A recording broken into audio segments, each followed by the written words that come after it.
तुम्ही पाहत आहे निपाणी न्यूज चौफेर घडामोडी। निपाणी नमस्कार, दरम्यान निपाणी दुचाकी स्वाराच्या धडकेत सर्व 3 महिन्याचे मंडळींना कुत्र्याचे पिल्लू ठार। सध्या शहरातील भटक्या जनावरांचा प्रश्न सर्वांनाच भेडसावत आहे। त्यामुळे नागरिकांमध्ये भीतीचे वातावरण असून नाहक मनस्ताप सहन करावा लागत आहे। गेल्या महिन्याभरापासून निपाणीमध्ये पिसाळलेल्या कुत्र्याचा त्रास वाढला असून अनेक नागरिकांना त्याचा उपद्रव होत आहे।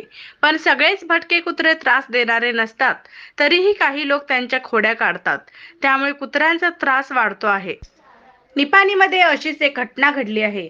रस्त्यावरून जाणाऱ्या कुत्र्याला दुचाकीस्वाराने धडक दिल्याने 3 महिन्याचे कुत्र्याचे पिल्लू जागीच ठार झाले आहे। या घटनेमुळे निपाणीतील Dolly kennel and animal shelter चालवणारे पशुप्रेमी नरेश सौदे यांनी आपल्या वेदना निपाणीवासियांसमोर मांडल्या आहेत।